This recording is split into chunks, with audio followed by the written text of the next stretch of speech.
খেতে হবে, বারবার আসতে হবে, রোগী হয়ে আমি এই মুহূর্তে হয়তো এই ক্যাম্পাসের সবচেয়ে বয়োজ্যেষ্ঠ ব্যক্তি। আমি আর তোমাদের সাথে আমার এই চাকরি জীবনের শেষ ফেব্রুয়ারি 9 পর্যন্ত, আগামী ফেব্রুয়ারি 9 পর্যন্ত থাকবো তোমাদের সাথে। দেখা হবে, অনেক কথা হবে। একটা কথা আমি তোমাদেরকে বলি,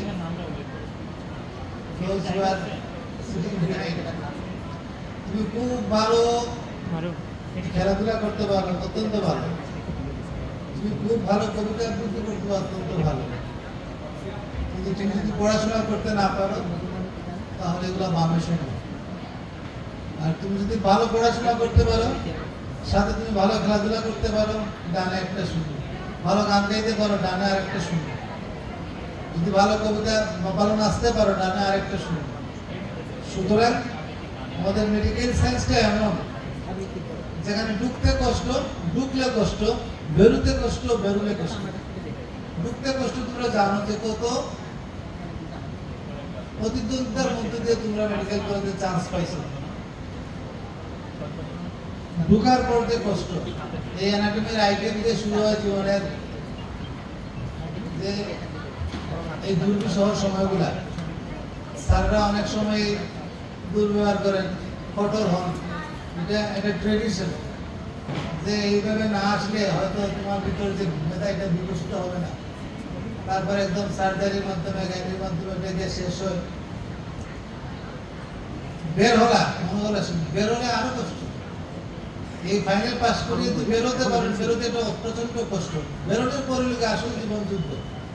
তখন তোমাকে এমবিবিএস ডিগ্রি নিয়ে তোমাকে শুধু সন্তুষ্ট থাকলে হবে না, তোমার সাথে খাপ খাইয়ে তুমি তোমার নিজের ক্যারিয়ারকে তোমাকে চুজ করে নিতে হবে।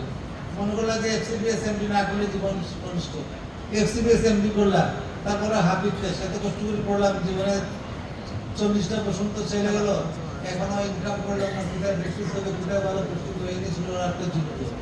এই যুদ্ধ যুদ্ধ প্রতিনিধিত যুদ্ধ। আমি বলছি না যে তোমরা এত হতাশ, এই যে প্রতি মুহূর্তে চ্যালেঞ্জ, এই চ্যালেঞ্জটা যে তোমরা নিতে পারবা, এই জন্যই তোমাদেরকে ঘুরে দেওয়া। এবং এই যুদ্ধের প্রতি চার বিচারে অনেক আনন্দ আছে, অনেক আনন্দের জায়গা আছে।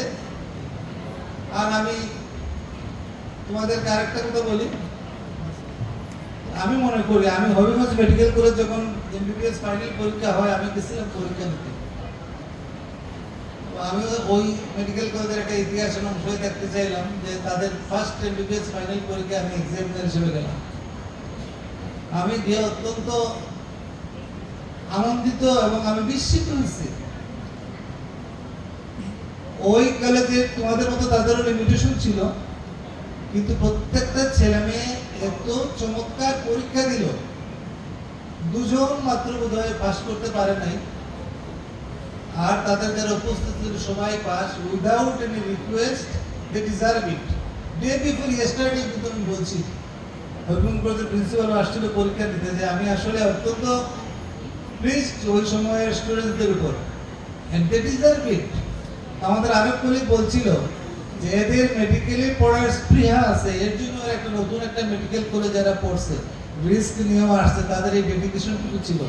আমি চাই সুনামগঞ্জ মেডিকেল কলেজের যেদিন পরীক্ষা নিতে কেউ আসবে, সেজন্য গিয়ে তার স্মৃতিচারণ এভাবে বলতে পারে যে সুনামগঞ্জ মেডিকেল কলেজের স্টুডেন্টসরাও এই ধরনের একটা ইম্প্যাক্ট রাখতে পারছে। এবং আমি শিওর যে তোমরা অবশ্যই তোমাদের এই মেডিকেল পড়ার প্রতি তোমাদের ডেডিকেশন আছে, তোমাদের সিরিয়াসনেস আছে, এবং তোমাদেরকে, এবং তোমরা এত ভালো টিচার পেয়েছো। এখানে যারা টিচার অধিকাংশের সাথেই আমাদের এই জীবনের চলার পথে একসাথে পড়াশোনা থেকে একসাথে চাকরি, সবাই প্রিয় মুখ। আমি নতুন আসি, তোমাদের কাছে নতুন হতে পারি, আমাদের কলিগ কারো কাছে বোধহয় খুব একটা নতুন না।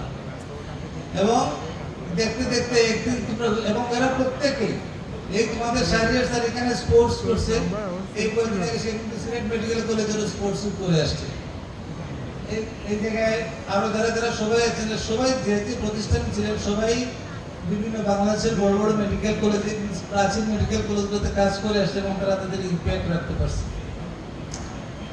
আর আমি তোমাদেরকে আরেকটা কথা বলি, এই সুনামগঞ্জ হাওড়া এলাকার দেশ, সুনামগঞ্জ ভাটি অঞ্চলের দেশ, এখানে হাসন রাজার দেশ, সীতারঙ্গের দেশ, রাধারমণের দেশ, শাহ আব্দুল করিমের দেশ।